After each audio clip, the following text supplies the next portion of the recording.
With the new 6 a.m. to 6 p.m. curfew in effect, you are being reminded that if you do not have to be on the road, please stay at home and allow others who really need to conduct business to do so in an orderly fashion. Welcome to Jamaica Magazine. I'm Theodore Henry. We have an interesting show lined up just for you, so stay tuned as your favorite magazine unfolds.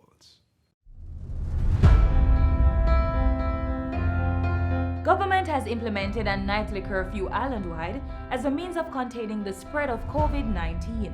There will be restriction on public transportation and all movement except for medical staff, security forces, essential services, and special provisions will be made for other critical industries. We ask everyone to make the necessary arrangements in their daily affairs to ensure that they can be off the road.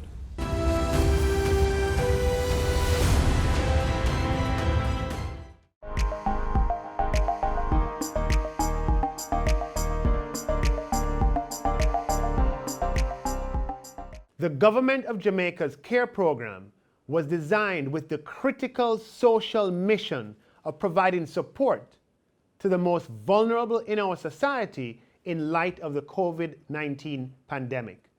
To date, we have received approximately 500,000 applications. This makes the CARE program the largest and broadest social intervention program in Jamaica's history. The government has started verification activities designed to have eligible citizens start receiving compassionate and set cash grants by April 30. These activities include establishing eligibility and verification of bank details of applicants. These are taxpayer funds and can only be paid to applicants who qualify. Beginning Friday, April 24, applicants will be notified of the status of their applications by computer-generated text messages or email to the number or email address provided. So look out for your text message, and if you have any questions, you can call the toll-free number 888-4WE-CARE or 888-493-2273.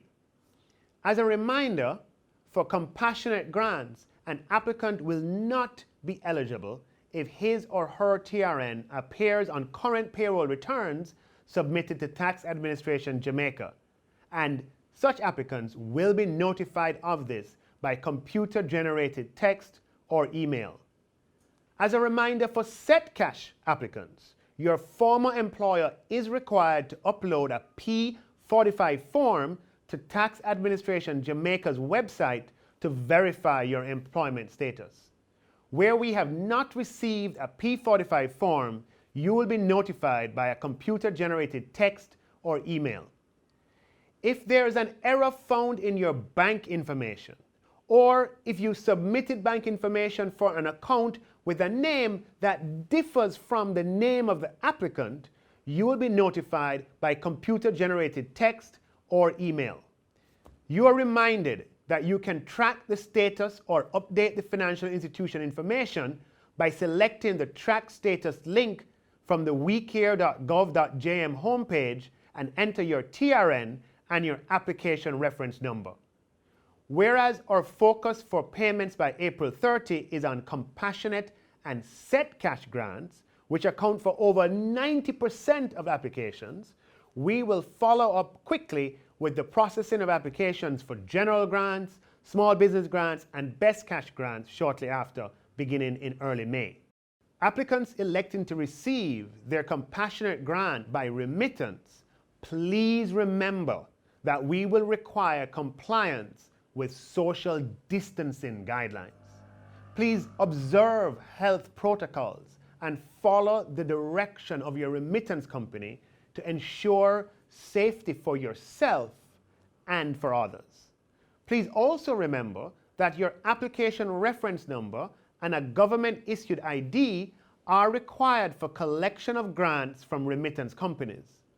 We are committed to ensuring that all eligible applicants receive grants in a timely manner and ask for your cooperation.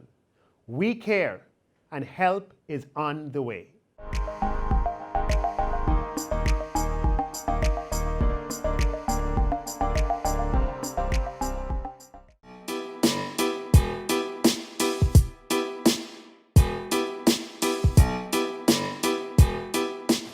The National Parenting Support Commission urges parents to send the right messages. No group is responsible for COVID-19. We have to practice the right values and attitudes. Our children are always listening to us. We need to teach them to respect and love everyone.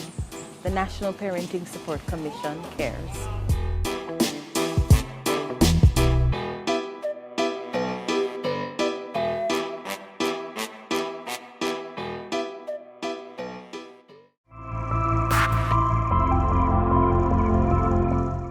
If you form an opinion that somehow the virus is only for certain people and not for you, it would be a very wrong assumption. So we ask Jamaicans, please, don't assume that persons who have the virus have brought it in, have created it, are somehow cursed, have somehow sinned, have somehow deserve it, have somehow are bringing a plague on your community or your household. None of us are immune to the virus. It started somewhere else, and it is now here. None of us must claim or think that we will exclusively escape and it is others' fault, somebody else's fault. We must treat each other in a way that almost assumes that tomorrow we're going to need the support of those who are so infected and impacted. We're going to move right into a young person, someone in their 20s, who is positive, is asymptomatic, and who is now in isolation and would like to get her experience. I'll call her patient X. In terms of the others knowing about your status, is it public in where you're from, in your community, in your home? What? Yes, it is. Yes, it is. Well, you know, as I tell all of them, I just want their prayers. That's all I want. For everything to go away and everybody can be okay and we have no more deaths, so we can go back to our normal lives. So that's all we really need. And how have they treated with you in that setting? Very bad, very bad. Okay, tell me a little about that. It's like they behave like I am the one that created the virus, or they will probably say, me know about it and me did that spread it because me did want people for dead. How can I know about it when I was tested afterwards and I got the results? I'd have to wait until the results because, as I say, I'm not feeling any illness. And then we talk how I'm wicked and for dead, and you know them Jamaican persons are. Right. So how did that make you feel? I mean, knowing that I'm going to feel bad. I'm human. I feel bad like I did something wrong when I did nothing at all wrong. Sleepless nights, crying, praying that I don't infect anybody, or, you know? And some of these people are people you know, right? And once they hear, they just get cold on you. Right, like I did something wrong, or I am the one that caused this on myself, when I was just somebody going to work just like a normal person. So how has that affected your own mental state? I mean, you say you're stressed out and sleepless Right, at nights. first I was. Yeah. Sleepless night, crying, wondering why me, asking God why, you know. But then I just pray for him to give me strength to deal with this and just to heal everybody and the world and Jamaica, because we're just such a small country. All my friends as well that were positive, them going through even worse than what I'm going through. Persons are calling police on them as well, and I just pray for strength for everybody to deal with this. Right. Well, that's very sad. You make me very sad tonight. Recognizing how much work so many persons have done in public health We really have to do a lot more to get the society to understand and appreciate. And your testimonial is very important because all of Jamaica needs to appreciate that none of us all of us are susceptible, put it that way, to getting COVID-19. And indeed, the modeling that has been done by our epidemiology unit suggests that quite a number of Jamaicans are going to get it. But most of them are going to be in a similar position to you, in that you won't have any symptoms. You will just be going about your way, and you may have one or two small things. You do a test, you're positive. The question is, what happens after that so you can get rid of it and not infect others? And that's where I want to take you before you leave us. Having discovered it, told about it, how have you been treated by the authorities in terms of the management of the process to where you are now? And you don't need to say exactly where you are, but just give us a little. Okay. As I said, they check your vitals on a daily basis to ensure that you're fine. Ask you questions, how are you feeling, if there's anything wrong. And they give you things to boost your immune system, because remember that you have to have a strong immune system as well. So those are the things that they do. And we are very grateful for it as well. And then, of course, you're taken out of the environment and placed in a situation that... Yes, we're placed in a facility where we're treated. Right, and you're comfortable there? Yes, I'm very much comfortable. They're great staff members and... Right. And we're very comfortable. Okay, well, I'm very happy. Checked on regularly to see if we're okay. Mm-hmm.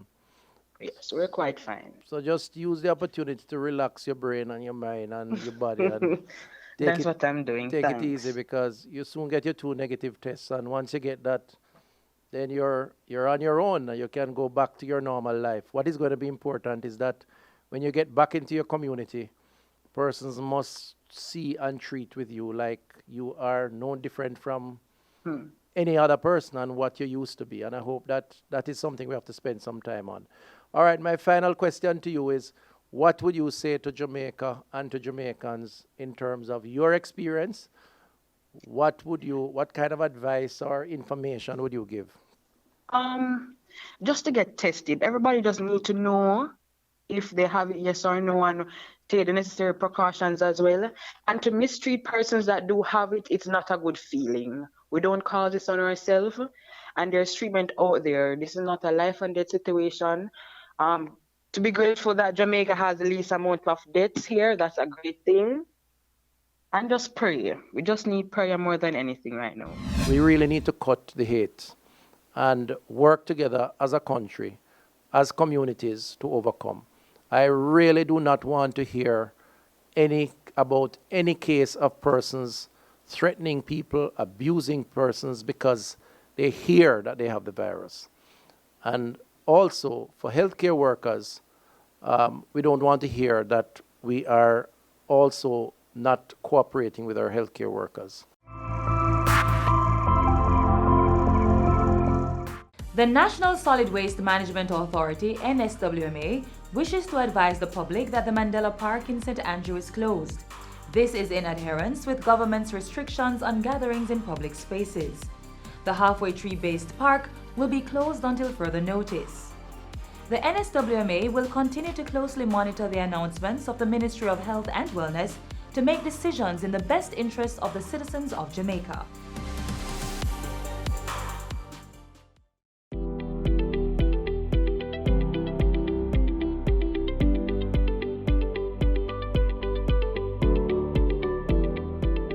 The Statistical Institute of Jamaica's Statin will be undertaking a survey to collate data on citizens' knowledge, attitudes, and practices relating to the coronavirus COVID-19. It began on Monday, April 20, and will be done over the next 4 weeks under the National Research Agenda for COVID-19. Deputy Director General of Statin, Nisha Delatipader, says information derived from the survey will serve to further inform the government's response to Jamaica's COVID-19 outbreak. This will inform their public health response. It will also inform their messaging in terms of how they communicate to Jamaicans to see whether or not it is being effective, if persons are practicing social distancing, if persons are changing their behavior in any way, shape, or form because of COVID-19. The main objective of this survey is to gain a better understanding of what Jamaicans know about COVID-19, along with their attitudes and practices with regards to the prevention and pandemic control activities. Both Ms. Coy and Ms. Delati-Badir were speaking at Statin's virtual media briefing on April 16. Statin will be sensitizing the public about the National Research Agenda on COVID-19 survey. We will do other publicity and PR around it to ensure that persons are aware of when the data collection process has started and the questions that we're asking, because we want to ensure that there's transparency in terms of the communication coming out of Statin. The survey, which will be done via telephone, is a mandate of the Ministry of Health and Wellness and includes other government entities. This team includes a wide cross-section of stakeholders across government, academia, and the private sector. The main objective is to optimize resources to provide relevant and timely information for policy and decision-making during this challenging time.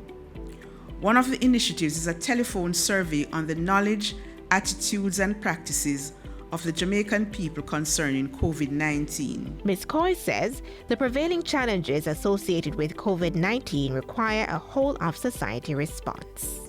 Given how rapidly this situation is evolving and the demand for information, innovative solutions are required. We urge everyone to play their part in helping to contain the spread of COVID-19.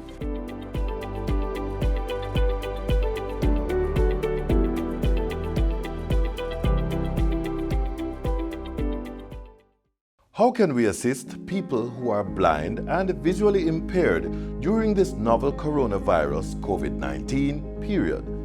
There are simple ways to help them navigate our streets and sidewalks, but many people are worried about social distancing.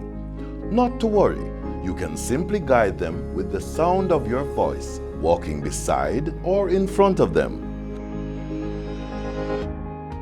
Let your voice be the helping hand you give them. For information on how to assist persons with disabilities, contact the Jamaica Council for Persons with Disabilities at 876-926-9376 or 876-618-1133. Remember to look out for the blind and visually impaired, not only today, but every day. Android, iOS, non-internet based. It doesn't matter the brand, type, model, or cost. Phones need to be periodically cleaned. There are no apps, not yet, that will de-germ the outer surface of these mobile gadgets. And unless you have an ultraviolet UV sanitizer toolkit, you'll have to manually decontaminate the device.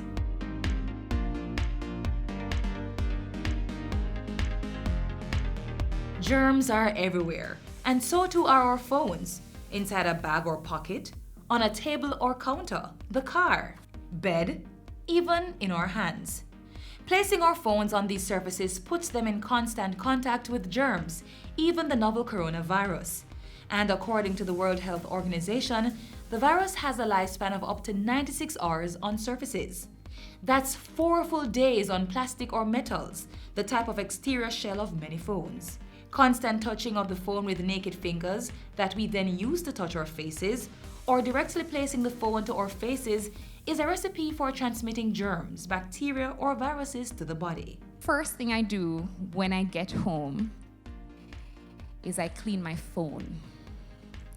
Because you're touching your phone and you're touching this surface that somebody else just touched, and then you put the phone to your mouth and you ha. And all of these particles that have ended up on the phone, they end up in you. Apart from just not using a phone, our only defense is to clean them regularly. Soap and water would be best, but no, you should not submerge your phone in liquid. Instead, first wash your hands with soap and water, then dry them. Ensure that your phone is unplugged to prevent a possible electrical shock. Then, dab a clean cloth preferably a microfiber or lens cloth with a 70% isopropyl alcohol solution, and wipe the entire surface of your phone. Do not drench the cloth with too much solution, just sufficient to clean the device. In addition, be careful to avoid getting moisture into any openings. If you don't have an alcohol-based cleaning solution at hand, you can also use alcohol wipes. You should ensure the wipes have a relatively high concentration of alcohol. The best is 70% and above. This ensures that any viruses that are on your phone can be effectively killed. While you sanitize your phone, avoid using aerosol sprays, abrasives, and cleaners. And do not spray directly onto the phone screen or back. Bleach should also not be used to clean the phone, as it may damage the surface. It is also best to wipe any relevant accessories used with your phone. Chargers, headsets, and phone cases should be sanitized at the same time you clean your device. They should also be removed from the device when cleaning. Now your phone and its friends are clean. To prevent putting your phone against your face or the likelihood of transferring germs or viruses, use Bluetooth, a virtual assistant or hands-free speaker system if you can.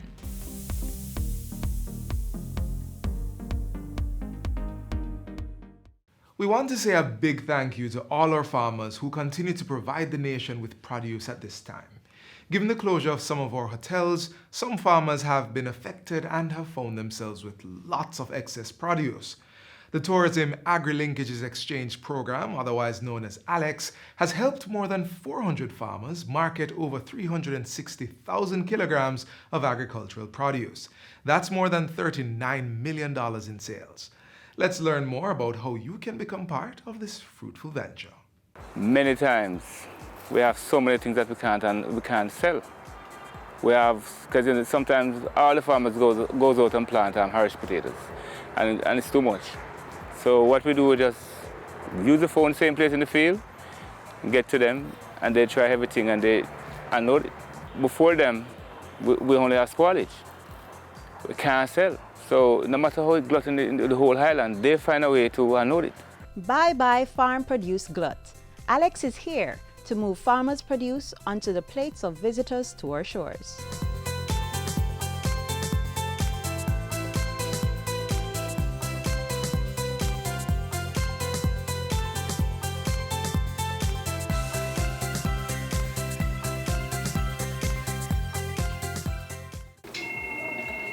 The Agri Linkages Exchange Center, good afternoon. Hi, good afternoon, Mr. Wilson. How are you doing? Okay. So what do you have reaping now? We have a portion of corn ready, you know. Is that sweet corn? Okay, sir. Let me just add that to the database for you. How much corn are you reaping? We have 12 dozen corn ready, you know. What's the selling price? 120 per dozen? So you can look the buyer for me anytime you're ready. You hear, boss? Another problem, Mr. Willis. I'll post the information for you, and once the market is available, I'll give you a call and let you know. All right, Mr. Willis, thanks for calling. As easy as that, farmers are reaping economic benefits through tourism. The Agri Linkages Exchange is an electronic platform where buyers and sellers of agricultural produce meet. Currently, there are agri-brokers who manage the platform.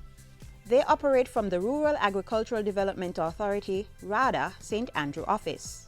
It's a collaboration between the Ministries of Tourism and Industry, Commerce, Agriculture and Fisheries. The center has raked in more than $50 million in sales for approximately 400 farmers across the country. This program is dedicated specifically to the farmers, and what we were trying to solve was the fact that a number of our hotel, especially our hotel purchasing personnel, had difficulty getting produce that was in season, out of season, or even where they were located. So you'll find that particular fruits that will be in abundance in the eastern end of the island never ever gets to the west, and vice versa. For example, mangoes. Mangoes are very abundant in the east, and again, the west would love to have some of the fruits that we have in abundance at one place. So the Agri Linkages Exchange platforms would have been a link to ensure that both buyers and sellers meet. At this point, we have 55 hotels on it. We have several agro-processors. We have about 5 retail operators, but the retail are really large personnel. And each day is another day in which persons are added. I was at a production and marketing meeting in my community where we were discussing gluten, where we can unload our produce. So one of the RODA extension officer recommended us to Alex. I just get my phone, get registered, and that's it. Since Alex, we have more in demand than supply. It's been so good for us, trust me. There are farmers who might not be technologically savvy to actually go on the system themselves, so they'll call into the center and ask, and these agro-brokers will be able to put them on the system. On a daily basis, I would say we get from maybe 20 calls per day or so from farmers. A lot of the calls that we do get, surprisingly, are farmers who are new to agriculture. They are curious about what Alex is about. Persons are now realizing that technology, agriculture, and production can all mix. We supply and deliver produce, fruits, vegetables to hotels and restaurants. It's about 10 hotels that we supply on a weekly basis. Hotels that we supply, it's from small to large hotels. We found out about the Alex Center through a farmer. It is a very good initiative. On a daily basis, we probably make contact with 20-30 buyers on behalf of our farmers, and they themselves, the buyers do call the center. Buyers request varied amount of quantity produce depending on what the usage is. If it's for agro-processing or export, the volumes will range from as small as a small agro-processor may need 80 pounds of sorrel or 100 pounds, 200 pounds, 300 pounds, but then you have an exporter who will need 10,000 pounds of sweet potato, 15,000 pounds of pumpkin, 20,000 pounds of other produce. So the volumes vary depending on the usage. We walk with the farmers and we stay with them until the transaction is completed, until they're paid, until the goods are delivered. Our hotels are interested in buying local produce. There's really no substitute for the produce that we actually produce here. If you were to import any of our grown provision, it wouldn't taste the same. And therefore, there's really no incentive for the hotels to be purchasing overseas. What we have not had from our local industry is exactly where it is and in what quantities.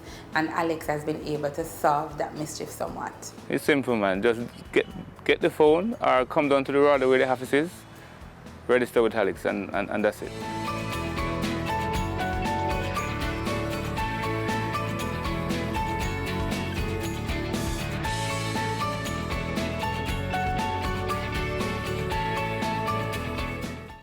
Thanks for watching another edition of Jamaica Magazine. Do join us again tomorrow when we'll do this all over again.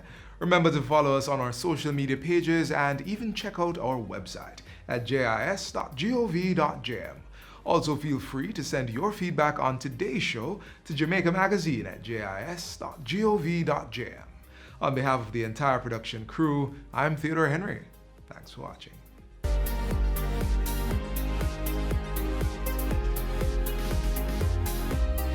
This has been a production of the Jamaica Information Service, the voice of Jamaica.